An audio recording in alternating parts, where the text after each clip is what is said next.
dicey. You don't want to say an October game, the first Sunday in October is a must-win, but you're getting to that point. Are you ready to hit that panic button? Okay, what happens after that? Here come the Eagles. Mm-hmm. Here comes Baltimore. Here comes Detroit. You will not be favored in those games. You were favored today by 2.5. You were favored at home against Atlanta. Yeah. Those are the ones that are going to come back. You're going to lose games to teams that are better than you. There's no shame in that. But not winning the games where you're favored, where you're the team that should dictate what's happening in the game, not trying to rally like they had to do again today, it's disheartening. And you see the offensive line falling apart before our eyes. Mm-hmm. That's difficult to stomach. I mean, injuries, they all say, well, next man up. But when you have that number of injuries to one unit, it's difficult to have the next man up. Well, I think we need to extend the injury talk a little bit to the entire team because you're already down Blake Cashman. Andrew Van Ginkel did not play again today. Aaron Jones is still injured. You get Jordan Addison back from suspension. That's great. But you are already down Donovan Jackson going into today's game. You lose Brian O'Neill. You lose Ryan Kelly. And really, if we're being honest about Ryan Kelly, again leaving the game with concussion symptoms, that's a problem. That is a serious problem for him. We don't know the status of Ryan Kelly moving forward. If it does turn out, and as we're taping this right now, if it does turn out that Ryan Kelly has another concussion, I don't know when he's going to be back. And that's going to be a real problem because you spend a lot of money trying to bring in guys like Ryan Kelly, Will Fries. And if Brian O'Neill is going to miss extended time, he needs an MRI on that knee. Boy, you are in a deep, deep hole. And this Vikings offense is already, obviously, we're talking about injuries. Oh, yeah, by the way, totally forgot the starting quarterback.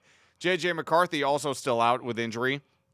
This offense is not going to be able to establish any type of rhythm. They haven't been able to really get up off the mat since the beginning of the season. Now, I know everybody wants to point to the Cincinnati game. We saw a lot of great things happen. So we also saw 2 defensive touchdowns in that game.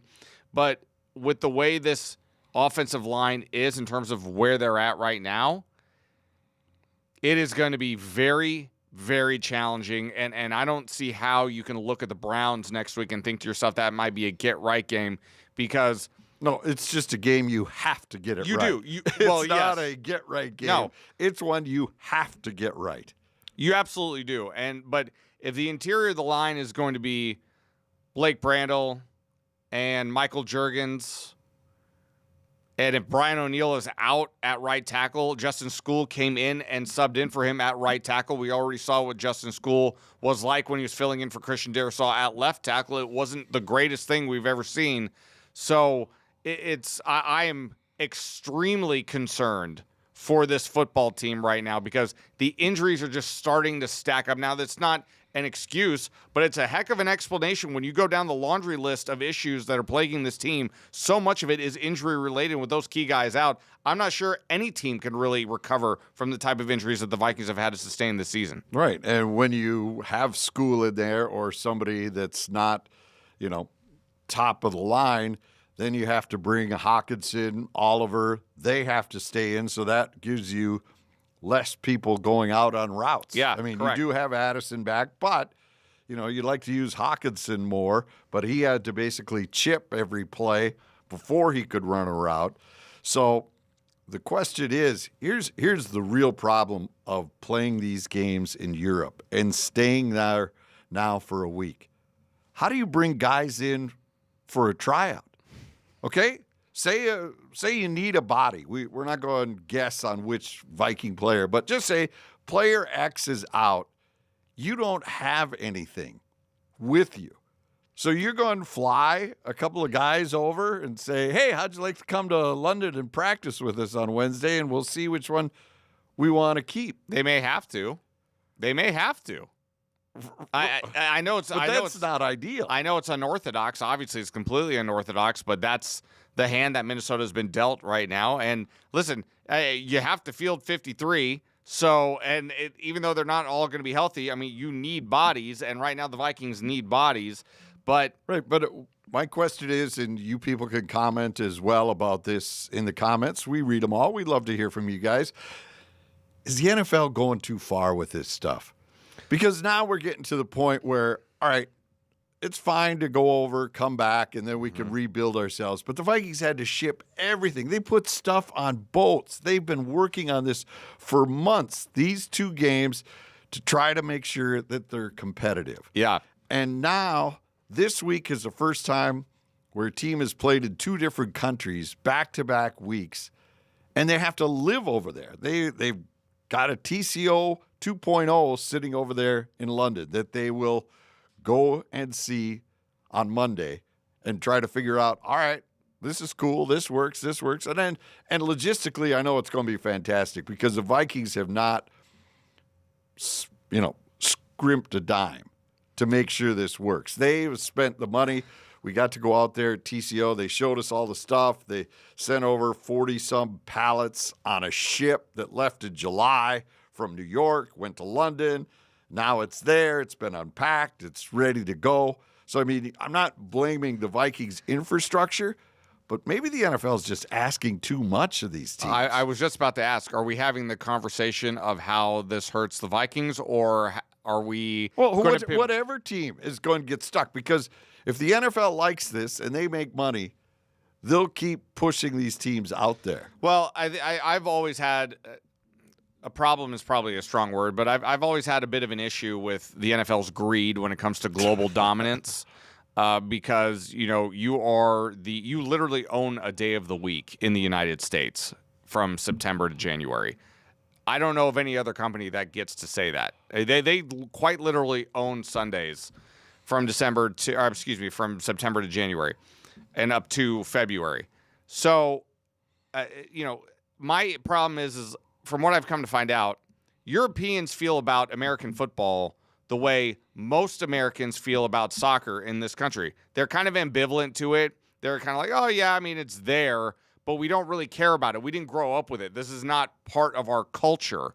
Right. So I've gotten annoyed with seeing the NFL constantly trying to make this a thing. And my question to them would be, well, what's the return?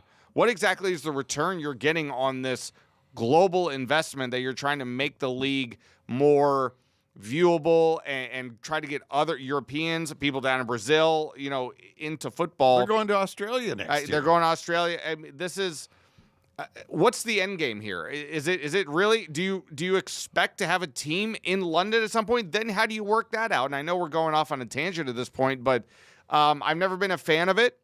I understand from a business perspective why they may want to do it, but again, my question to the NFL would be, what's the return on investment here? Well, I think you hit it. They want franchises in Europe, and that's why they built the TCO, so you can have a team that comes over from the state, has a place to work out that's mirror image of what you left at home, and probably they'll build something over here for the European teams when they come over, and then they'll distribute to wherever they're playing their game. But, I mean, we could go down that, but people want to talk this Viking game. I will say my end game solution probably for the NFL, I would imagine. They want franchises in Europe. They want franchises in South America. Maybe franchises in Australia, maybe.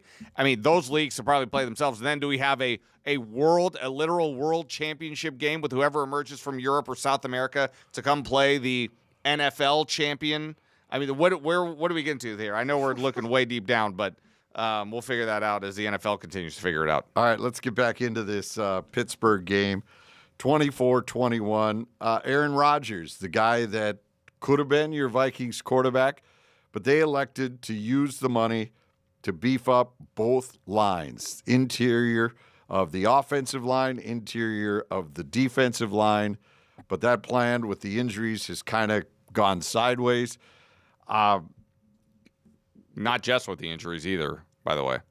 I mean, Jonathan Allen and Javon Hargrave, I mean, how much of an impact are they really making? Jalen Redmond was the guy today. Yes. 2 sacks on the day for Jalen Redmond.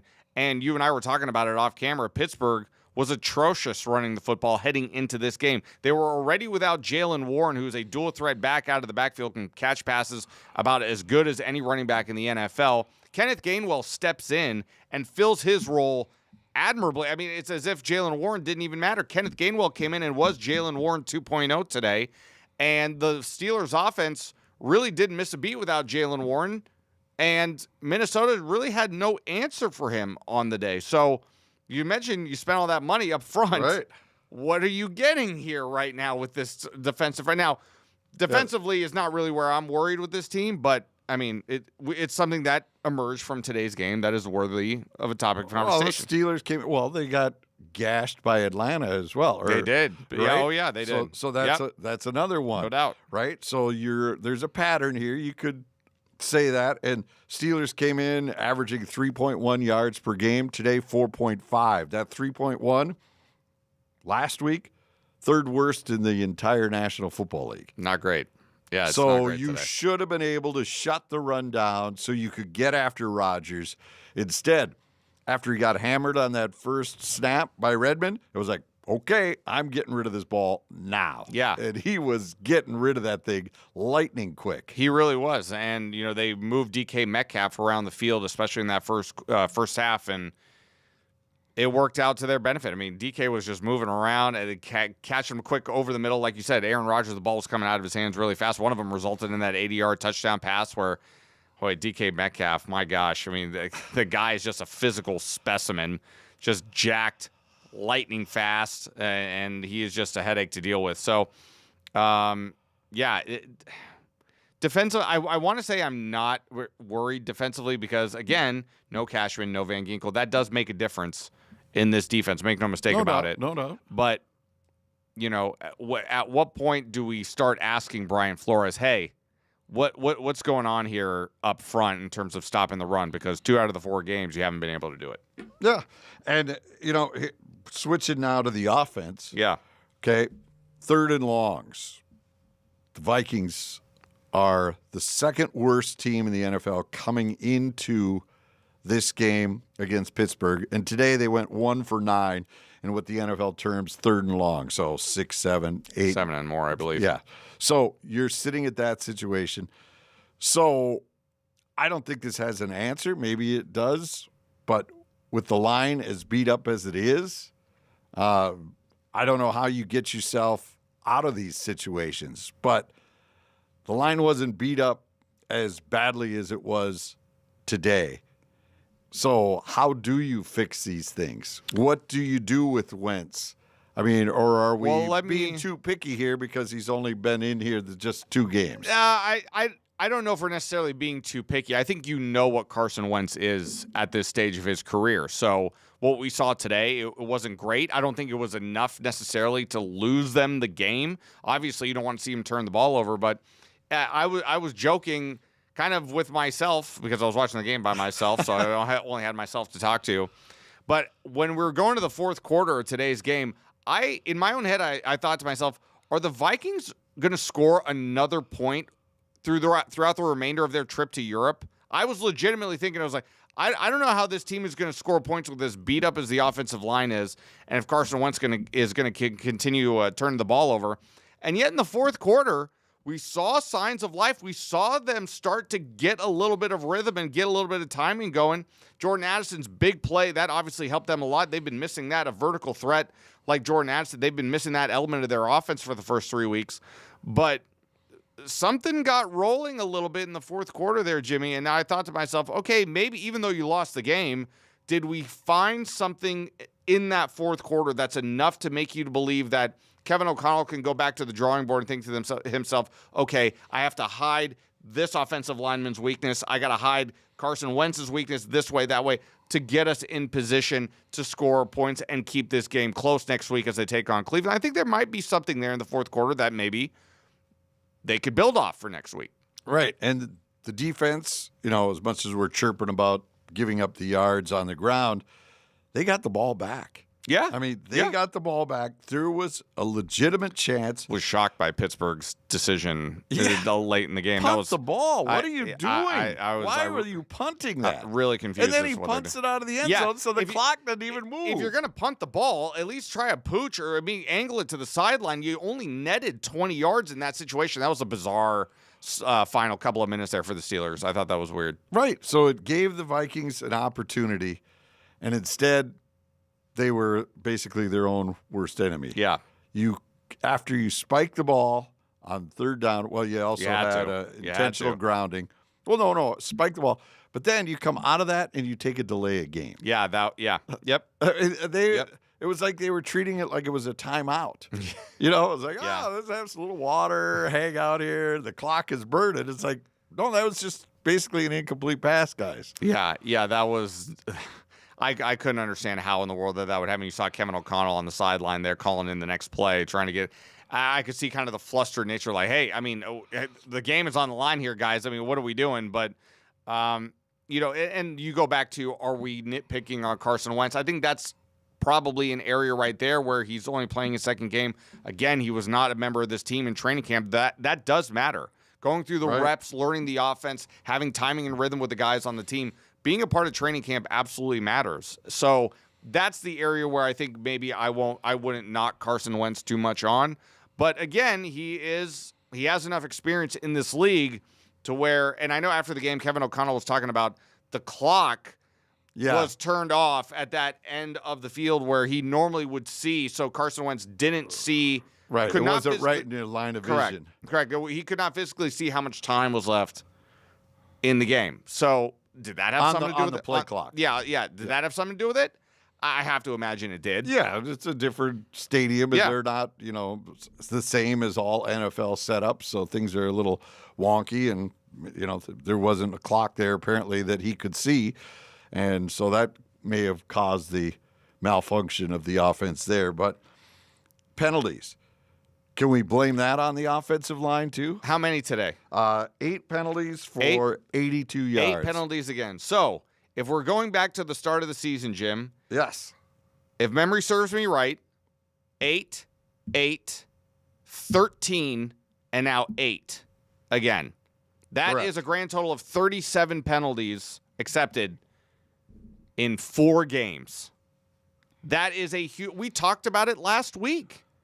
That was exactly one of the points of conversation that we had last week on this very show, was it not?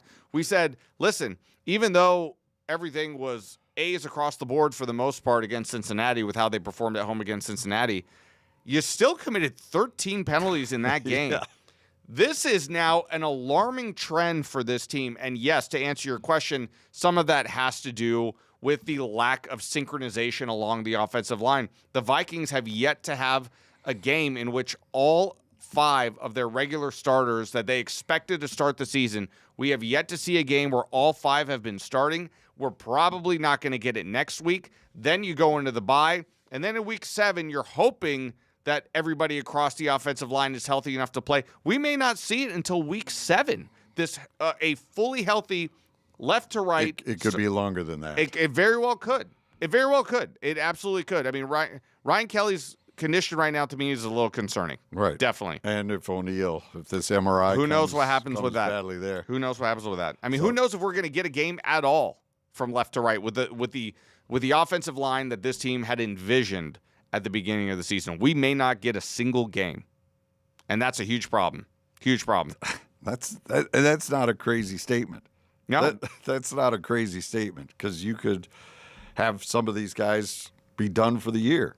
We'll see where it goes. Yeah, we're still waiting on Brian O'Neill's MRI. We're not jumping too far ahead. But still, okay, so did I go too far by saying that this was a must-win situation in the first Sunday of October? Because that, to me, seems crazy. Yeah. But you look at the schedule that's coming up out of the bye, and you need to have these winnable games in your back pocket moving forward. I think the term must win, yes, I think is a bit far. Yeah, I would say that, yeah. All right, what is it? Well, I think it was a game where I think the Vikings were expecting to win. And I think their fans were expecting to win. And I say that because Pittsburgh hadn't looked overly impressive, even though they were 2-1 coming into this game. I think you could say the same thing about the Vikings, but with the way how last week went against Cincinnati, you thought to yourself maybe that the Vikings had finally started to put it together here a little bit. And of course, injuries that happened in game today play a huge role. But Pittsburgh had not been overly impressive in their first 3 games of the season. I think they barely mustered over 200 yards of total offense in New England last week. We're a little bit lucky to walk away with a victory in New England. Red zone defense, yeah. They had all those turnovers. And so, you're looking at the Steelers through the first weeks of the season. You're thinking to yourself, well, they don't scare me. If you're a Vikings fan, they don't scare me. I think that this is a team that we probably should be able to beat. I mean, at bare minimum, should be a tie game. Maybe we're up 3, maybe we're down 3 in the fourth quarter, but we're still in the game. We have a chance to win. And going into the fourth quarter, like I said, kudos and credit to the Vikings for even putting 15 points up in the fourth quarter, because I did not think that was going to be possible at all, given how the first 3 quarters were going. But it's an opportunity lost today for Minnesota, for sure. I would say that. All right. Here's why. Let's see. What do I want? If it's not a must-win, all right, then you come home to the Eagles. Then you go to the Chargers. After the Browns, by the way. Then at the Lions, and then you come home to host the Ravens. And that you will not be favored in any of those. You 4 go games.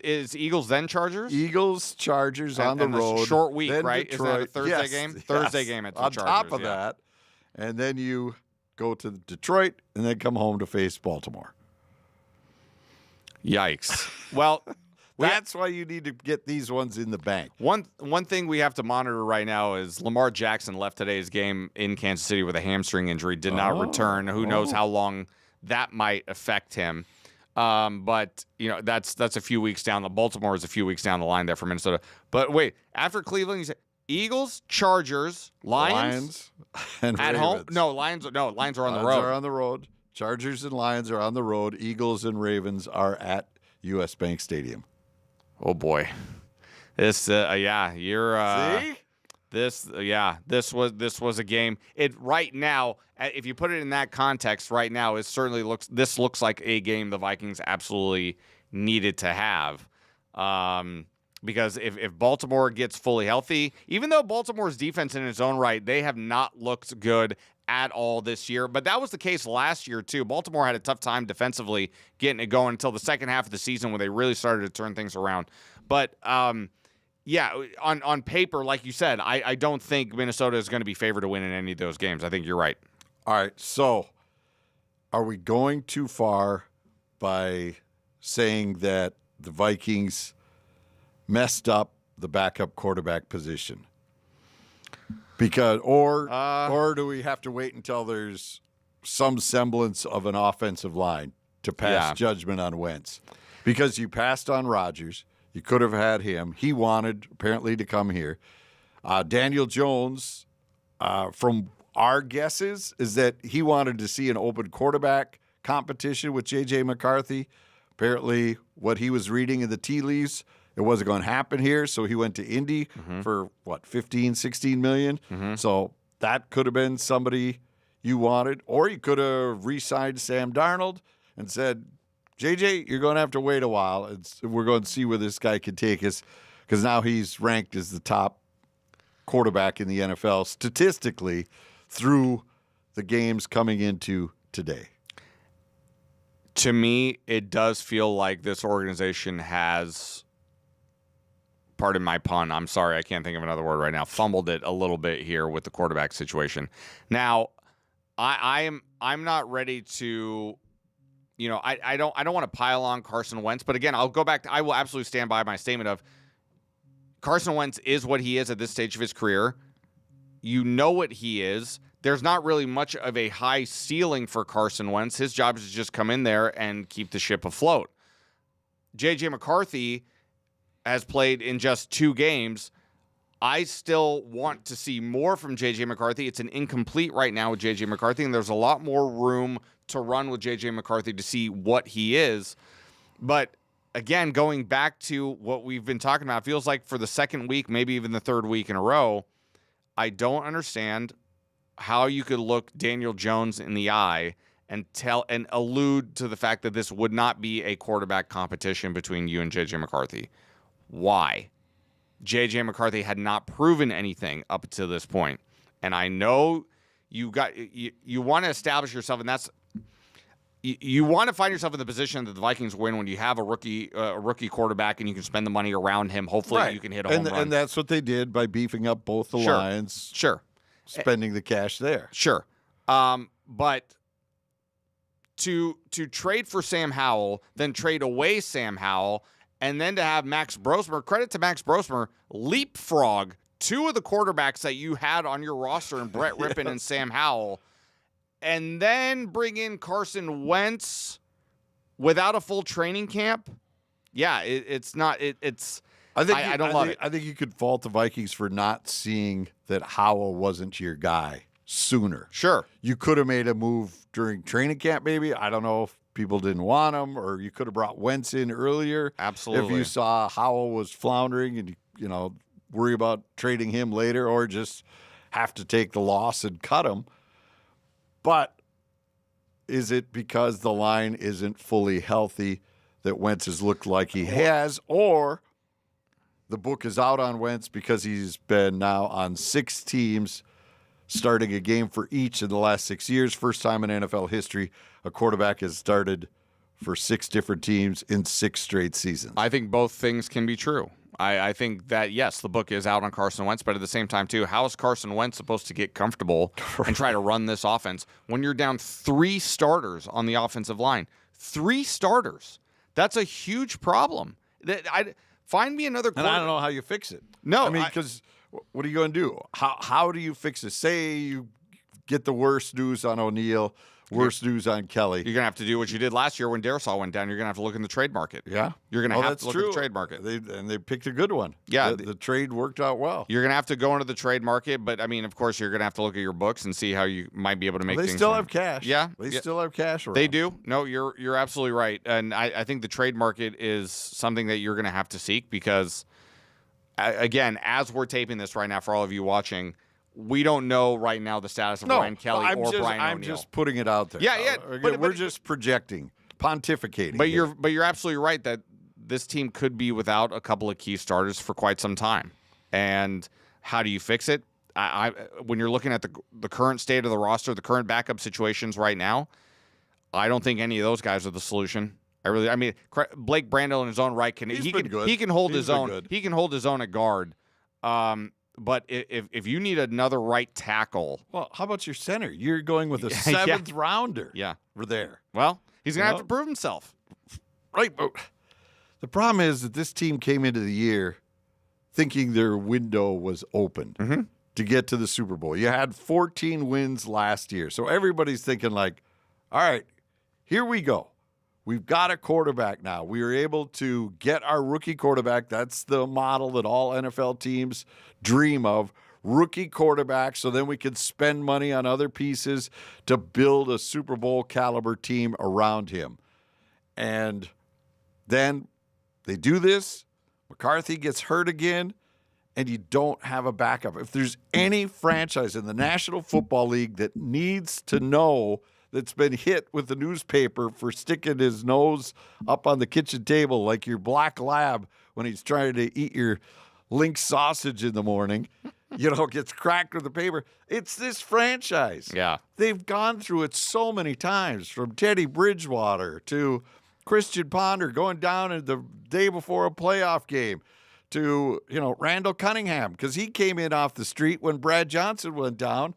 And he ended up leading them to the NFC Championship game, and they were 1 field goal away from a Super Bowl, to Kirk Cousins folding up, and then you're running guys in and out of here. So if there's one group that should know, one franchise that should know more than any other National Football League franchise, it should be this one.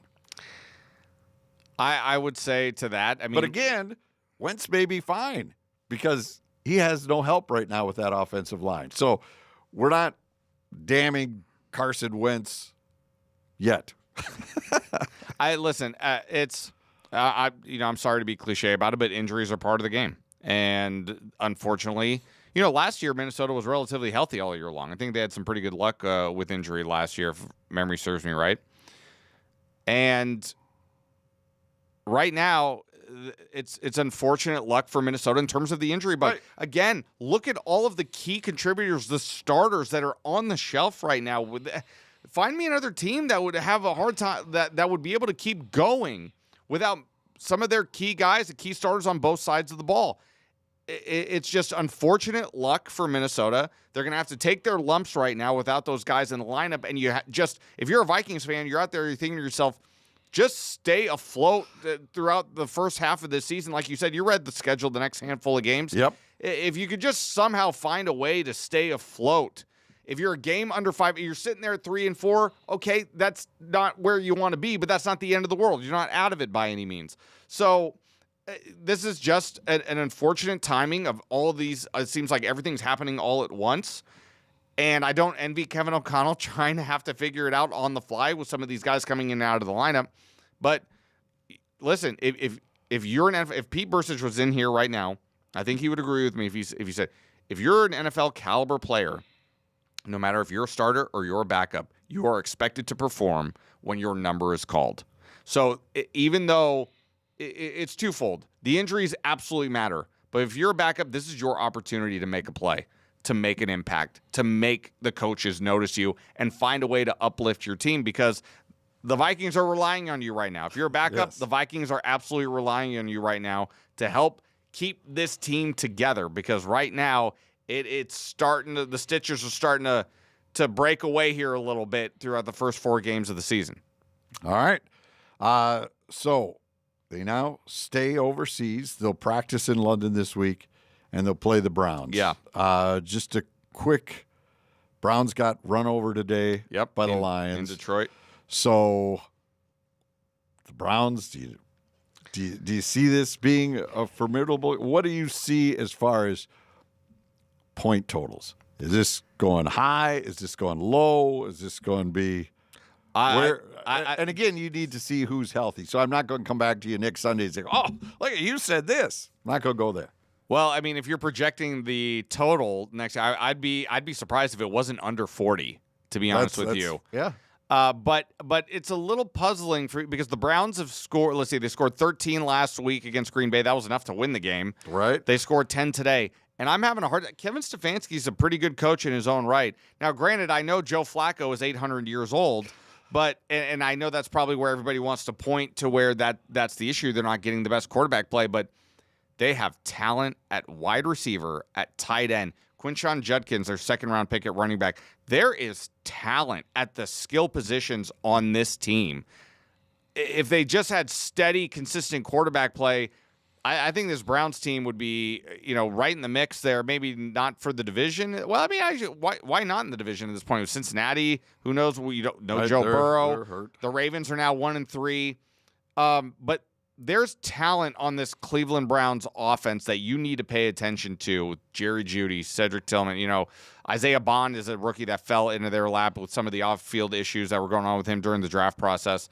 But it's an offense that, they're not putting up points, but you better you sleep on them. Damage can be done. There's talent at the skill position players in Cleveland. All right. Well, that'll do it for this edition, and we will talk to you next week. Vikings fall to the Pittsburgh Steelers in Ireland, 24-21. For Pierre Noujaim, I'm Jim Rich. Thanks for checking us out. And we'll read your comments. And if I said some outlandish things, I apologize. Don't apologize. We will see you next week.